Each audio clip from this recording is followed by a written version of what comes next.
नमस्कार। हम भारतीय वित्तीय प्रणाली की चर्चा कर रहे थे।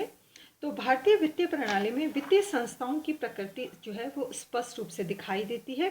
भारतीय वित्तीय प्रणाली को हम निम्नलिखित प्रकार से विवेचित कर सकते हैं। जैसे वित्तीय संस्थान, जिसमें नंबर 1 है बैंकिंग संस्थाएं, जिसके अंतर्गत व्यापारिक बैंक, सहकारी बैंक, पोस्ट ऑफिस, बचत बैंक इत्यादि शामिल हैं। गैर बैंकिंग संस्थाएं, जिसमें LIC, GIC, UIT, PF, pension fund, provident fund, mutual funds, small saving organisation, investment trust, FC यानी financial corporations, nidhi, chit fund, hire purchase, lease finance company, venture capital funds, HDFC जो कि housing development financial corporation है इत्यादि शामिल है। जबकि विकास bank में ICICI bank, IDBI bank, IFCI, Exim bank, IRBI इत्यादि शामिल है। इसके साथ ही साथ NABARD,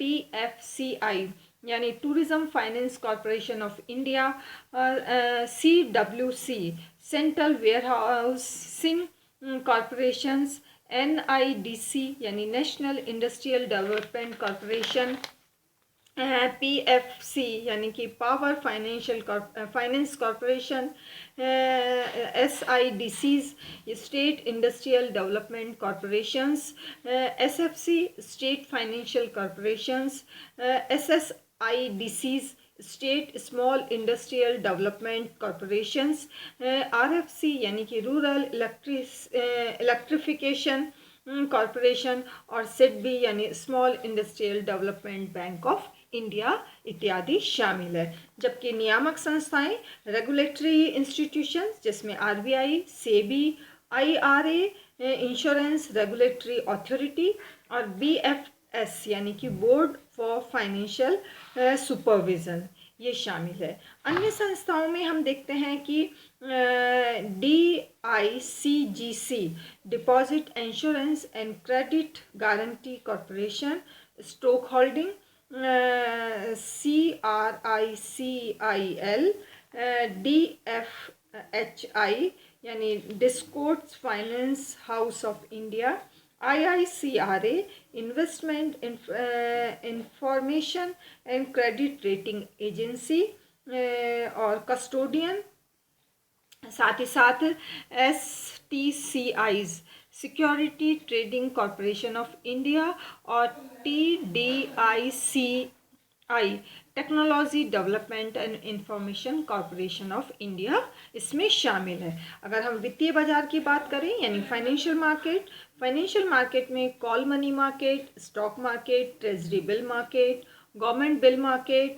government security markets, OTCE discount markets, commercial paper markets, NSE bond market, equity market, foreign exchange market और सर्टिफिकेट ऑफ डिपॉजिट्स आदि इसमें शामिल हैं। अगर हम उपकरणों की बात करें वित्तीय बाजार के या वित्तीय प्रणाली के, तो उसमें दो तरह के उपकरण हैं। मुद्रा बाजार के उपकरण, जिसमें बचत पत्र, हुंडी, ट्रेजरी बिल, विनिमय बिल, जमा प्रमाण पत्र, अंतर बैंक ऋण, व्यापारिक पत्र, बंधक, राष्ट्रीय बचत पत्र, किसान विकास पत्र और कंपनी जमा आदि शामिल है। दूसरी ओर अगर हम पूंजी बाजार के उपकरणों की बात करें तो उसमें बॉन्ड्स, ऋण पत्र, स्टॉक, समता अंश, पूर्वाधिकारी अंश, पूंजी लाभ bond, relief bond, stock invest, विदेशी बॉन्ड, वित्तीय डेरिवेटिव्स, जीरो कूपन बॉन्ड, अल्पकालीन प्रतिभूतियां, मध्यकालीन प्रतिभूतियां और दीर्घकालीन प्रतिभूतियां शामिल है। अगर हम वित्तीय सेवाओं की बात करें तो वित्तीय सेवाओं में किस्त साख, मर्चेंट बैंकिंग, क्रेडिट रेटिंग, अभिगोपन, दलाली, फैक्टोरिंग, पोर्टफोलियो निवेश, लीजिंग वित्त, market making, custodian, technology development, fund transfer, locker, जमा स्वीकार, डिपॉजिट इंश्योरेंस, पूंजी निर्गमन प्रबंध, डिपॉजिटरी सर्विसेज, क्रेडिट इंफॉर्मेशन, पुनर्वित्त, बिलों की कटौती और पुनर्कटौती के साथ साथ लोन सिंडिकेट आदि शामिल है। इस प्रकार से हम देखते हैं कि भारत में जो वित्तीय प्रणाली है वो अपनी काफ़ी बड़ी स्थिति या काफ़ी महत्वपूर्ण स्थिति रखती है। भारत में अगर हम वित्तीय प्रणाली और आर्थिक विकास की बात करें तो हम ये कह सकते हैं कि आर्थिक विकास में वित्तीय प्रणाली का जो महत्व है वो लगातार बढ़ता जा रहा है। आर्थिक विकास वित्तीय साधनों की उपयोगिता पर निर्भर करता है, किंतु वित्तीय साधनों के लिए पर्याप्त कोष उपलब्ध होना चाहिए। कोषों में वृद्धि एवं निरंतर आपूर्ति सुदृढ़ वित्तीय प्रणाली द्वारा ही संभव है। वित्तीय प्रणाली कोषों में वृद्धि के लिए वित्तीय संस्थाओं की स्थापना, इनके कार्यक्षेत्र में विस्तार और निवेश के साधनों को बढ़ाने पर जोर दिया जाता है। वित्तीय प्रणाली मौद्रिक नीति के माध्यम से सस्ती ब्याज दर द्वारा वित्त प्रदान करती है और निवेश के अनेक अवसर उपलब्ध कराती है। आर्थिक विकास के लिए विदेशी विनिमय प्राप्त होना आवश्यक है। साथ ही विनिमय दर में स्थिरता लाने और भुगतान संतुलन को पक्ष में लाने के उपाय करना भी उतना ही महत्वपूर्ण है। वित्तीय प्रणाली पूंजी बाजार में महत्वपूर्ण भूमिका निभाती है। आर्थिक विकास की गति बढ़ाने में पूंजी निर्माण सहायक होता है। अधिक पूंजी निर्माण से उत्पादन में वृद्धि होती है। उत्पादन में वृद्धि के कारण आय में वृद्धि होती है और आय से बचत में वृद्धि होती है और बचतों का निवेश वित्तीय संस्थाओं में किया जाता है।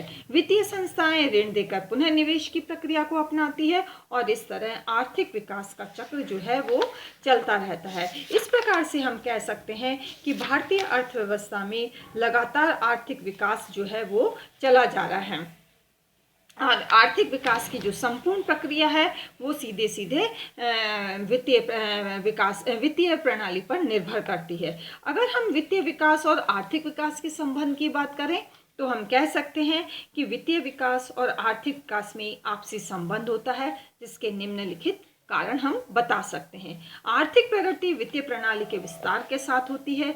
यदि देश में प्रति व्यक्ति आय बढ़ती है तो निवेशक विभिन्न वित्तीय संपत्ति या प्रतिभूतियों की मांग करते हैं। वहीं आय के निम्न स्तरों पर प्रतिभूतियों में निवेश कम होता है। निवेशक वित्तीय संस्थाओं की मांग भी कम करेंगे।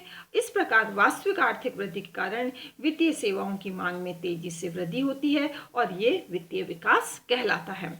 दूसरा, वित्तीय विकास आर्थिक विकास के पूर्व होता है। ऐसी स्थिति में विकास संबंधी नीतियों के क्रियान्वयन का दायित्व अधिकारियों पर होता है। नई नई वित्तीय संस्थाएं प्रारंभ की जाती है। पहले की तुलना में इनकी संख्या भी अधिक होती है और समस्त वित्तीय सेवाओं का संचालन अधिकारियों द्वारा किया जाता है। निवेशक मांग के अनुसार नए वित्तीय उपकरण प्रारंभ किए जाते हैं और इनकी सहायता से वास्तविक वृद्धि होती है, जिसे कि वित्तीय विकास कहा जाता है। तीसरा कारण है आर्थिक विकास और वित्तीय विकास के बीच प्रत्येक स्तर पर विकास एक जैसा नहीं रहता है। विकास की प्रक्रिया के चलते वित्तीय प्रणाली में नए नए प्रयोग किए जाते हैं। वित्तीय प्रणाली का संचालन अधिकारियों द्वारा किया जाता है। इस भांति आर्थिक विकास की प्रक्रिया के दौरान वित्त की मांग बढ़ती है और आर्थिक विकास के दौरान वित्त की पूर्ति की जाती है। एक सुसंगठित मुद्रा बाजार समय पर फंड उपलब्ध कराता है। फंड की मांग पूर्ति के बीच संतुलन स्थापित करता है। इस प्रकार से पूंजी बाजार की विभिन्न गतिविधियों से वित्तीय विकास होता है। इस प्रकार से हम देख सकते हैं कि भारत में जो वित्तीय प्रणाली है, फाइनेंशियल सिस्टम है, उसकी आर्थिक विकास में महत्वपूर्ण भूमिका होती है और विशेषकर 1991 की उदारीकरण की नीति के पश्चात भारत में आर्थिक विकास में जो वित्तीय संस्थाएं हैं, वित्तीय सिस्टम है, उनकी महत्वपूर्ण भूमिका स्पष्ट रूप से दृष्टिगोचर होती है। Thank you.